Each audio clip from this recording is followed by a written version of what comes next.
No, that's great because today we're here to talk about Star Trek. I mean, no, we're going to talk about Star Wars today. Rise of Skywalker came out recently. We're just past the holiday New Year season, and Rise of Skywalker came out right before Christmas.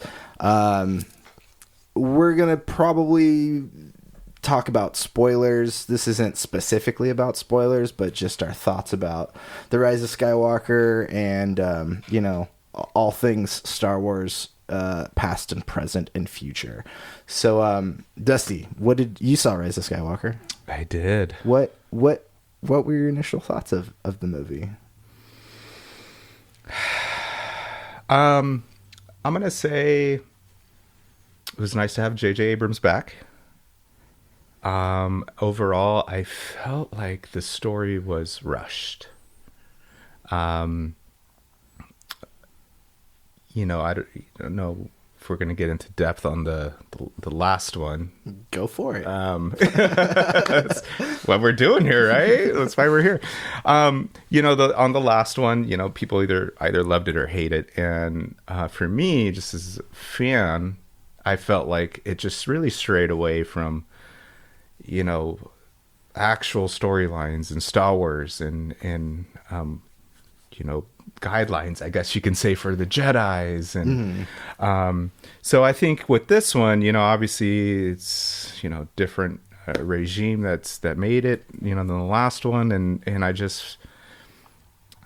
kind of felt like there was a lot of fixing mistakes. And as a result, there was so many crunched storylines. And it was a shame because just these last three, especially Disney having it with how big they are, who they can get to make these movies, the budget. It's a shame. I felt like they could have done such a way better job of taking such a pure storyline. It sounds like most of their budget went into all the failed directors and writers that didn't get to make movies that actually wrote them. No, that's kind of a bummer. But no, I agree. I think Disney has all of the resources to make a good Star Wars movie, but I think they were a little rough with their takeoff of this trilogy. Yeah. Very well said. It's a shame, and especially it's a shame because, like, say Rey as a character, and then the actress herself, Daisy, is.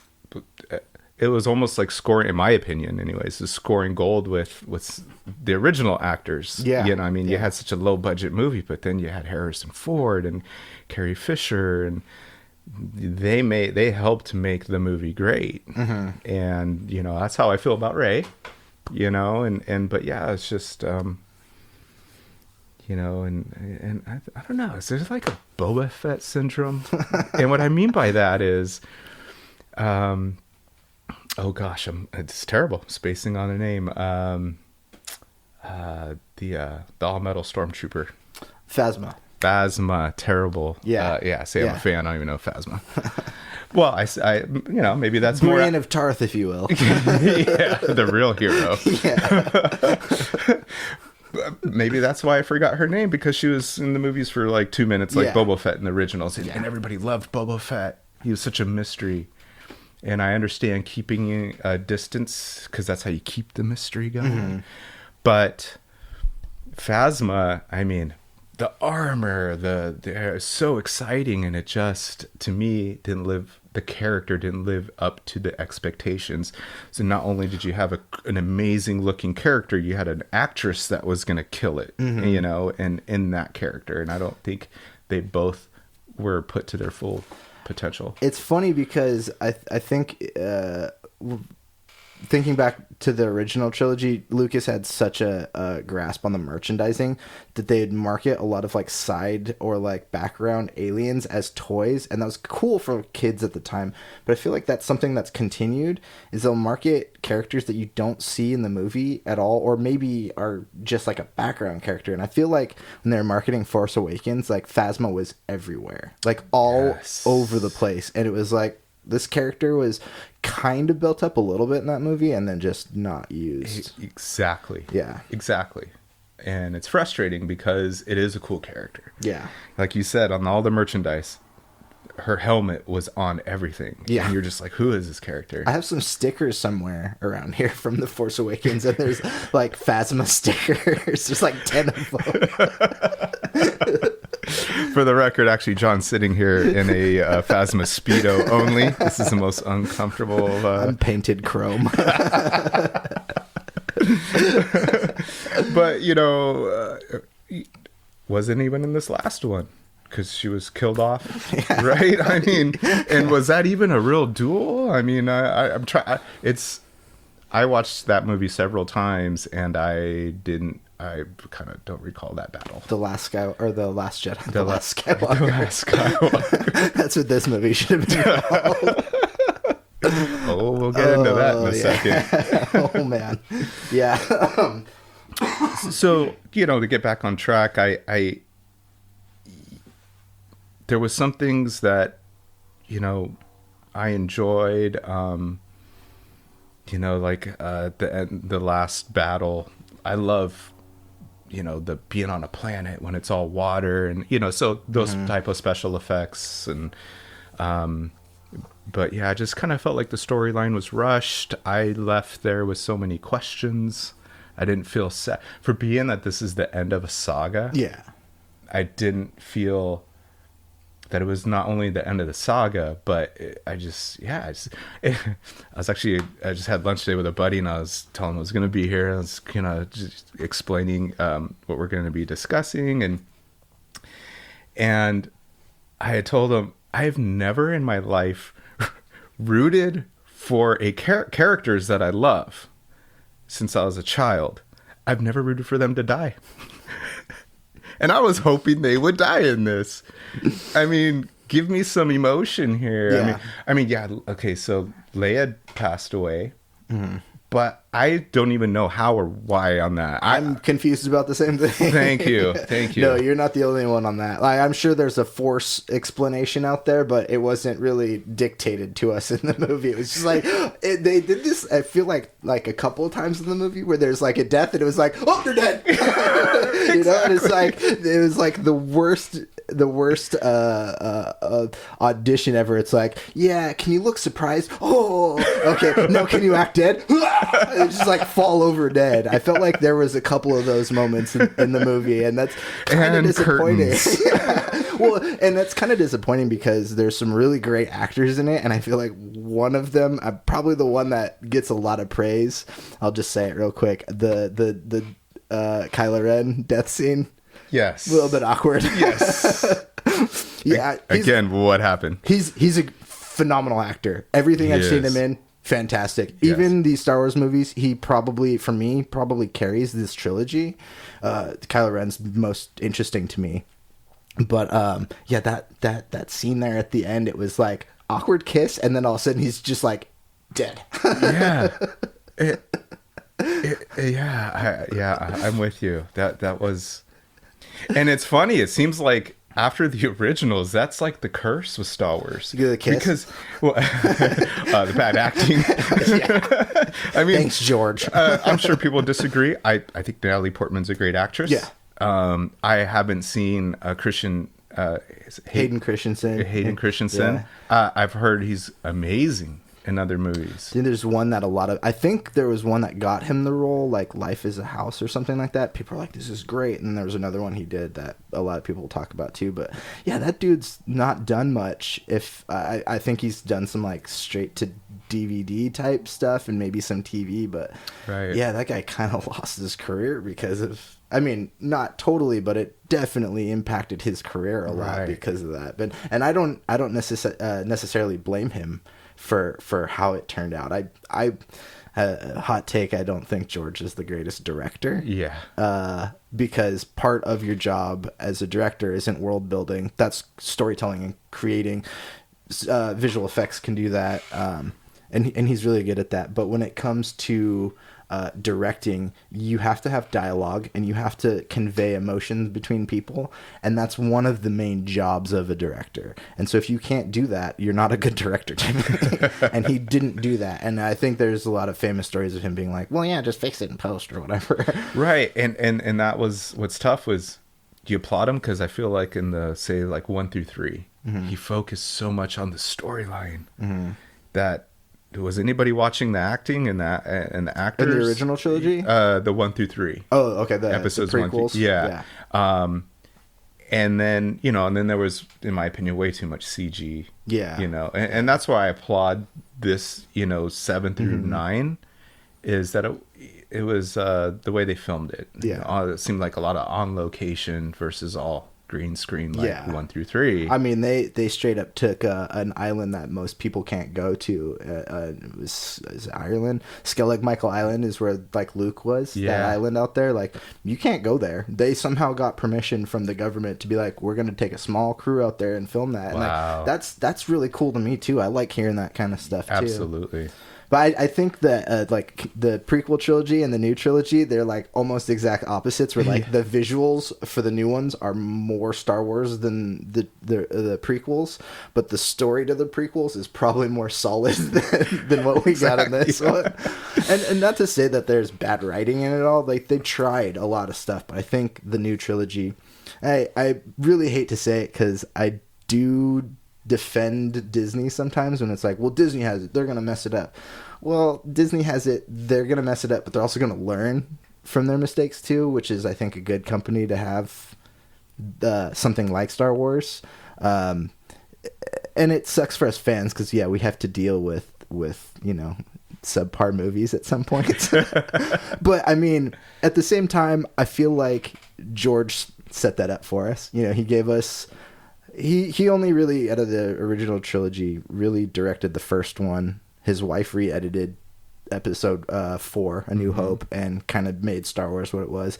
And then Irvin Kershner, I think it was, did Empire. And then, was it Tony Gilroy or somebody did Return of the Jedi, something like that. And I hear that George kind of co-directed on that one, but that's also a good scenario too, is like let George direct like the things that he needs to direct, and then have somebody come in and be like, all right, people are talking now. And I think a lot of people will say the original trilogy is what makes Star Wars, right? And I think George forgot some of those things when you get to the prequel trilogy, but now that Disney has all of this, they're making the same mistakes that George made too. And you hear the stories like, well, George was irritated about this. He's irritated because one, it's his property, and he's also been through those same pitfalls too that Disney's going through too. Of like, oh yeah, maybe we shouldn't have done that. Like, what though? That's a great point of view. I try to be optimistic about it because I like Star Wars too, and like the last handful of years of Star Wars fandom, it's the fandom that makes me mad more than anything. They can put out a bad movie, and I'll be disappointed or upset, but we also got The Mandalorian, and that shit's amazing. Right. Rogue One's great. I think there's some people that are like iffy on that one, but I think that's, out of the new series of stuff, one of the best. That was one of the best. I thought it was great. I mean, from beginning to end. And I think one of the things that Disney's starting to learn, although there's rumors going around that their like next focus is High Republic, which is like 400 years before, which still brings Yoda into it as like a Jedi, not a master, but like a Jedi. Ooh. And I'm like, that sounds cool, but at the same time, like, I think our lesson here is move away from that and move farther into like, let's just create. I think when you're talking about the new characters, one of the things that I've noticed about the new trilogy is you have a similar 3. There's Poe, Finn, and Rey, right? Luke, Han, and Leia, but you don't get them together very often. Like, yeah, go for it. Rise of Skywalker, this is the most all 3 of them are together. And I know in the original trilogy they kind of break up a little bit here and there. Like Han gets frozen in carbonite, but like each one of those movies, there's at least a little bit of them all together, And and you need that like group dynamic for sure. It was like A New Hope when they're running around the Death Star. They at some point kind of get separated, and then you want them to, when they reunite, in Return of the Jedi, when they reunite before the battle and Han's defrosted, and then Luke comes and they're planning their attack. You have that moment like, oh, they're back together now. Yeah. And they're going to go on another mission and kick some butt. And I didn't even think about this till right now, but like the whole, I watched Return of the Jedi not long ago, and there's that whole like Leia knows something, but she doesn't want to talk to Han about it, and he thinks that she's in love with Luke. Yes. That whole time. Like, that doesn't work if they haven't spent much time together, Exactly. And you need that kind of dynamic, because it made that story go a little bit more. You're like, well, what's going on with these two now? Yeah. And then the whole brother and sister. Yeah, then the whole brother and sister comes out, and then everything is like, okay, not only do Luke and Leia get to resolve something here, but now Leia and Han get to resolve some emotional tension here too. Right. And that was and not to say you needed like a love triangle in the new trilogy, but something that connects the characters a little bit more together, because I didn't get that from any of these. Like, Finn and Rey were the closest out of the two characters because they meet in the first movie, but then like the whole second movie, she's on an island, and then it's Finn and Poe, which that's a fun team up too, but I just never got that, like, that the trilogy character, like, it never felt that way to me. Absolutely. And that's the thing. It's like I walked away from Rise of Skywalker, and I was like, okay, so is Finn in love with Rose or Rey? Yeah. I'm super confused. Wait, who did you mention? Rose? Who's this guy? I fell asleep for like 5 minutes on she wasn't even actually it was a good 45 minutes. That was the whole scene of them going to a casino or something like that. Yeah. Whew. So let me ask you, what was your thoughts on Rise of Skywalker? You saw it. Yeah. So I guess the most telling thing is usually with a movie like a Star Wars movie, or like a Marvel movie or something. I might go see them multiple times in theaters. I've seen it once, and I'll go see it again. But right after this, yeah, maybe. let's go. That might be it. I do need to see this movie to like rewatch and kind of absorb more, because there's a lot going on in this movie. There's for sure. You start off and you're pretty much already going. There's not much downtime in this movie, but yeah, I'm still absorbing some of it. They did some things that I didn't really care for, but it's a really entertaining movie at the same time. As a Star Wars fan, I don't think it's the greatest Star Wars movie, but I also think that about Solo too. I feel like if you change the character of Solo and you take it out of the Star Wars universe, that's a really fun, like, Buck Rogers kind of movie. Mm-hmm. But because it was Han Solo and a Star Wars movie, it had to be this certain thing. And unfortunately, there was no way around that with Rise of Skywalker. Like, this had to be a Star Wars movie. And I hate to repeat myself in stuff that maybe other medias have talked about, but it felt in a lot of sense that the script felt like somebody went onto Reddit and just took a bunch of fan theories and kind of made a script around that. Yeah, there's some really big things in the movie that I think a lot of people look at it as they market it even as the end of 9 movies, this whole end of the trilogy. And it's not a very good ending to this, not trilogy, this whole saga. It's not a very good ending to that. It's a okay ending to the last, not the last one. It's a decent sequel to The Force Awakens. Yeah, exactly. But if they had maybe done half this movie as The Last Jedi, like pushed the little bit of the like Luke on the island with the first half of this movie, maybe there could have been some cohesiveness that like explained why Palpatine was back. Right. But instead we just got there was a recording that came out. Like in the opening crawl, they're just like, the Emperor's back.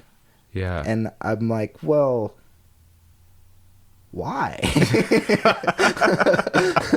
I mean, he's a good villain, and he set up all this stuff, but there's no exposition there's no explanation as to what was going on, why he was there, and then the whole Snoke thing was just like, oh yeah, here's the throwaway, and then there's just a quick scene of like a bunch of Snokes in like a tube, like clones or something. Yeah, see, it's just like it felt really shoddy, right? Like, writing. It actually took for me to do some research to figure out that I guess Snoke's a clone. I guess. I mean, they kind of imply stuff, but they never really tell you anything, and then it's just like, here's our movie. Yeah. Well, then, okay. And it's like you said, the Emperor, man, what a great character. Mm-hmm. What an amazing villain character. It's that devil on your shoulder, it's so great. And bringing him back in this last movie, I felt took away a lot of that. Just almost my love for the character, yeah, I guess you can say, and my fear of the character. I mean, you're not really going to fear anybody that's like hooked up to a bunch of tubes, right? I mean, it was what was that, by the way? No idea. It was a giant claw machine. When he fell down that tube at the end of the Return of the Jedi, there was just a giant claw grabber back there, and when he fell, he just got impaled on it, and was like, well, I'm stuck here now. Yeah. And then the Death Star blew up, but that piece didn't. Yes. Well, thank you for breaking that down. Well, the more you know. Okay, and Rey is his niece? Granddaughter. Oh, granddaughter. So he murdered his own kids. Right? So he had kids. He had kids and then murdered them. Yeah. To give all his power to Rey. Yeah. Which makes kind of no sense. I hope the audience hope you're with us too, because I'm lost here. So also, there was a serial killer in the movie, and I'm just kidding. I feel like I could have just thrown something in there, and people would and be it was like, really oh, yeah. Phasma. Yeah, Phasma's Boba Fett. Yeah. I can't take credit for this. It's something I did see on YouTube, and I was, when I was watching the movie, I was kind of like thinking the same thing, and then of course I watched this review on YouTube, and it had a great point of who was paying it, because at that last scene, there's not just maybe 5 or 10 Star Destroyers. There's like 1 million out there ready for war. Where did they come from? And, I'm assuming the technology in Star Wars Galaxy is pretty amazing. So how were any of these ships not detected? Right? Mean, it's like, oh man. There's so much from this movie that I can't remember.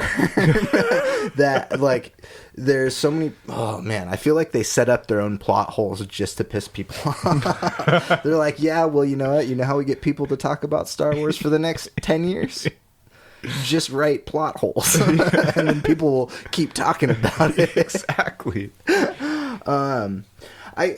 I guess I'm gonna finish up my thoughts on the whole of the movie by saying it's an entertaining movie. It's not the greatest for the Star Wars saga as a whole, but what I am looking forward to is the future of Star Wars because of the Disney acquisition of it. And I know people can blame the lady who's running Lucasfilm, Kathleen Kennedy. A lot of people are giving her a lot of crap for destroying their childhoods. Basically not supervising anything. Well, she made some mistakes. I think they didn't understand that they needed a cohesive story to go into this. I think they're learning that lesson still. But Kathleen Kennedy did also bring back the Clone Wars. We're getting in February. Next month we're getting the final season of the Clone Wars. Oh, good. And she's also given us so far the Mandalorian, and which is off to a really good start. Yeah, and they've season 2 is already filming. Oh wow. Yeah, Okay. I think that's slated for end of 2020 or beginning of 2021. Okay. And then we're also getting an Obi-Wan series. And Obi-Wan series is going to be directed by Deborah Chow, and she directed 2 of the episodes of The Mandalorian, like 2 of the best episodes of The Mandalorian. The 3rd episode where all the Mandalorians show up. Yes. That one. That was great. Spoiler alert. There's Mandalorians in a show called The Mandalorian. And there was another one that she directed. I can't remember which one it was, but she also shows up in an episode, the Bill Burr episode. Did you watch all of them? Yeah. It's the Bill Burr episode, the one where they're like that crew that goes to break the dude out of prison. Yep. The 3 X-Wing pilots that show up at the end, those are all directors. There's the Dave Filoni, who co-wrote the Clone Wars with George Lucas, who's co-show running Mandalorian with Jon Favreau. And then, what's his name? Rick Fukunaga, who did one of the episodes. And then Deborah Chow was one of the other X-Wing pilots. Oh, that's awesome. But she's, I think, show running all of Obi-Wan. And I'm pretty excited about that. Was that supposed to be a movie? And then Yeah.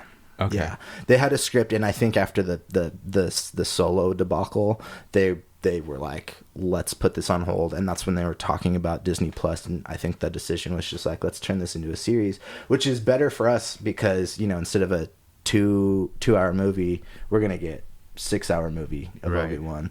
I think this is going to be it. I think this Obi-Wan storyline is going to end after this. As far as I understand, it's just 1 season. And then as far as like, you mean the older characters, and or are you saying you're just saying it's going to be 1 season of I think it's only 1 season, and that's it. It's like a mini series as far as I understand. An Obi-Wan miniseries, because we have the rest of the Obi-Wan story. There's Clone Wars, and then we know when he dies, and how he dies, and Clone Wars. Rebels, Star Wars Rebels did an episode it's quite good, and it finds one of the characters meeting up with older Obi-Wan on Tatooine, and he has his final Darth Maul duel. It's actually really, really heartwarming. It's not uplifting. It's they battle and whatnot, but it's a really meaningful episode. Once you see that, it's quite good. Nice. So if you haven't seen any of the Clone Wars, there's a lot of it to get through, and there's lists out there of episode arcs to watch, because they'll put it out in like 2 to 3 episode arcs, like 3 episodes of the Jedi doing this, but then they'll do like 3 episodes of clone troopers learning to be friends with each other, something like that. So it gets go to lunch and stuff. Yeah, and not to say those episodes are totally bad, but they don't always move the story along. Right. I guess. Right. They're just they can be filler episodes, but Rebels kind of picks up after that, and there's some Clone Wars characters, and story's a little bit more focused and goes a little bit faster, but there's some good stuff in both of those. So I recommend both of those shows to anybody who hasn't seen them. Nice. I'll have to I need to go back, and I watched the first, because how many seasons are there? Clone Wars, there's 6. Yeah, so I watched the first 2, okay. I think it is, and then I gotta go finish it. Personal opinion, I don't usually, when I go back and watch some of it, I don't even start to I think it's about halfway through season 2. A lot of that stuff is just kind of like, I don't know. I feel like the first season has a little bit more of a kids animated feel to it, and then as the story progresses a little bit more, it gets a little bit more adult Star Wars in some cases. Not that it's totally like X-rated or they're just murdering people left and right, which happens. There's murder in this show. Yeah, right. Because I heard, my cousin and my brother, they've watched it, and they told me there's some scenes with, spoiler alert, Darth Maul. Who? And I heard they're great. Yeah. And I heard, so, you know what, and I'm excited too with Disney. It's like when we were discussing earlier how, before the show, that, Star Wars is just something that is just had such a big impact on my life. Again, it was just something that you can always, at the end of the day, worst case, you can have a conversation with Star Wars as long as the other person's a fan, but it's just a, you can. I've tried that. It's not easy, but those conversations. You just tape them to a chair. It's literally talking to a brick wall.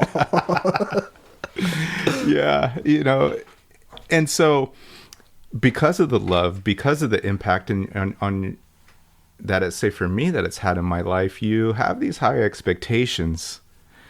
And when you have these high expectations and they derail, it's why, a lot of us are like just shaking our heads at a lot of these movies. Having said that, I applaud anybody that got joy out of these movies, that maybe, young kids, that this is their new journey with Star Wars. And I can't hate on that at all. Kudos to anybody that enjoyed these. At the end of the day, it's a movie, and that's why they're made, to entertain us and get us out of the crazy lives that we live on a daily basis. Yeah, there's a lot of kids that this is their Star Wars movie, We're old, we're vampires, so I've seen a lot of movies. I saw the first movie ever made. I killed that guy. I drank his blood. It was delicious. But there's a lot of movies out there. Yeah, you look younger today. It's kind of weird. Yeah, I get younger every day, actually. Not going to tell you how or who. But,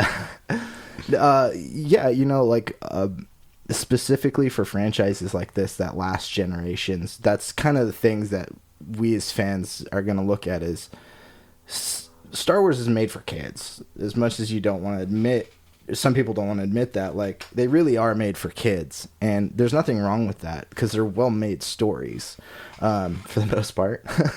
Hey, it's teaching. It teaches you right and wrong. Yeah, I learned how to use a lightsaber at a very young age because of those movies. But actually, the thing that changed my opinion on Star Wars was after the prequels came out and realizing that Anakin really was the balance to the Force and not Luke. Luke was the catalyst to because Luke never goes bad. Right. And the balance is good and bad. Right. And it kind of blew my mind when I had that thought after the, I think it was maybe before I started watching the Clone Wars series, something like that. I was like, oh. And it made Vader a way cooler character to me because when you first see him in the first movie, he's Frankenstein. He's sure. This monster, this crazy monster that everybody's kind of running from, and I don't know, just thinking about all of these things that in tandem, all the stories connected to each other, it can really change your opinion on something. I think I like when stories do that. Game of Thrones did that well with you following certain characters, and then you either maybe they take a turn, or bad characters you start to like more. I like it when stories do that, and that kind of blew my mind when I was like, Vader really is the one. You nailed it. He is such a powerful character in the sense that how vulnerable he is. Leaving his mother at a very young age, with murdering all those sand people. Murdering all those. They were just keeping her comfortable, He didn't even ask questions. He just did it. Filthy sand people. It's coarse and it gets everywhere. Yeah, just rule number 1: just don't bring up sand around Anakin, or you'll get a lightsaber through the throat. And a guy he's in love. He fell in love. We've all fallen in love. I mean, it's such a powerful character, and then he loses it all, and it's easy for us in life. You lose it, and it's either we maintain our sanity and just lift our heads up and keep going, or we go the other direction, and he went the other direction.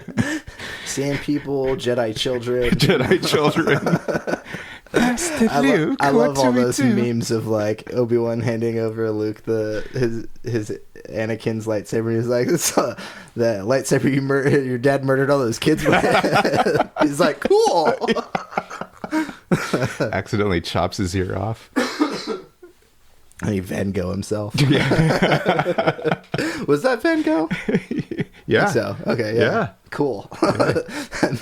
my art history kicked in. Probably the only. I'm surprised I even knew that.